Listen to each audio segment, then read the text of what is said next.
अस्सलाम वालेकुम स्टूडेंट्स, आज इस वीडियो में हम टाइप 1 एंड टाइप 2 एरर को मज़ीद डिस्कस करेंगे। जैसे कि इससे प्रीवियस वीडियो में हम ऑलरेडी डिस्कस कर चुके हैं टाइप 1 और टाइप 2 एरर क्या होते हैं, विद एग्जांपल्स हमने किया है। ठीक है, जो मज़ीद डिस्कशन रहती है वो आज हम इस वीडियो में करेंगे।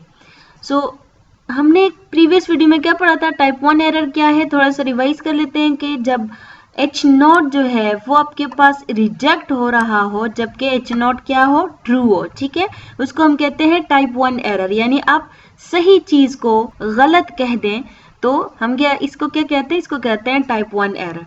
टाइप 2 एरर क्या है कि accept H not when H not is false, कि आप जो है एक गलत चीज को आप सही कह दें तो इसको कहते हैं टाइप 2 एरर। ठीक है, और बाकी की इसकी जितने भी डिस्कशन है वो हम प्रीवियस वीडियो में कर चुके हैं। अब स्टूडेंट्स, टाइप 1 और टाइप 2 एरर को जब हम पढ़ते हैं, यहाँ पे हमारे पास एक अल्फा और बीटा का जिक्र भी आता है। तो अल्फा और बीटा क्या है, तो आप देखें, alpha is equals to probability of reject H not when H not is true, and beta क्या है कि probability of accept H not when H not is false. ये क्या हुआ, देखें, अल्फा आपके पास क्या है, probability of reject H not when H not is true. कौन सी स्टेटमेंट है, कौन सा एरर, टाइप 1 एरर। यानी टाइप 1 एरर की आप प्रोबेबिलिटी लें, probability of type 1 error is called alpha. Beta क्या है, probability of accept H not when H not is false. ये देखें टाइप 2 एरर क्या, यानी probability of type 2 error is called beta. So alpha जो है ये आपके पास प्रोबेबिलिटी ऑफ टाइप 1 एरर है।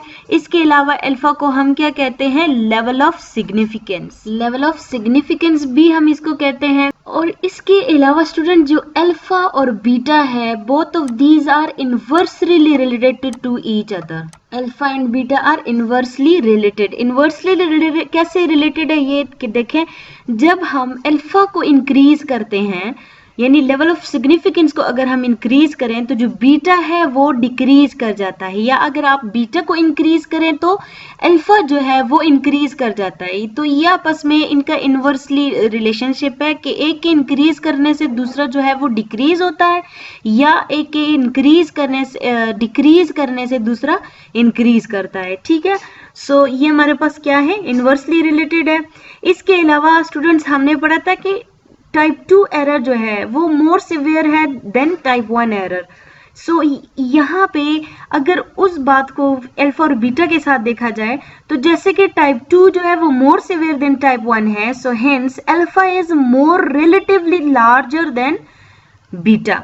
ठीक है ना, alpha is more relatively larger than beta. और एक और बात कि अगर आपका नल हाइपोथेसिस जो है वो फॉल्स है तो बीटा की वैल्यू आपके पास मैक्सिमम होगी, यानी beta is maximum if null hypothesis is false. और एक और बात यहाँ पे आ जाती है कि हम जो है तो अनफॉर्चुनेटली इन दोनों एरर्स को एक साथ जो है तो कंट्रोल नहीं कर सकते। ठीक है ना, और एक और बात आ जाती है कि if H not is accepted only type 2 error is committed, या अगर if H naught is rejected only type 1 error is committed. Both error can be reduced by increasing the sample size. ठीक है ना, दोनों को हम reduce कर सकते हैं by increasing the sample size।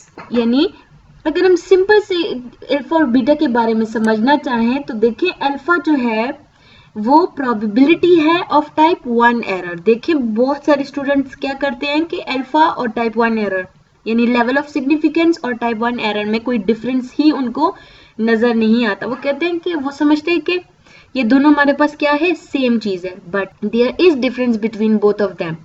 Type 1 error is a statement. ठीक है, क्या स्टेटमेंट है कि आप नल हाइपोथेसिस को रिजेक्ट कर रहे हो जबकि वो आपके पास ट्रू है। लेकिन अल्फा जो है वो प्रोबेबिलिटी है, किसकी, probability of rejecting H not when H not is true.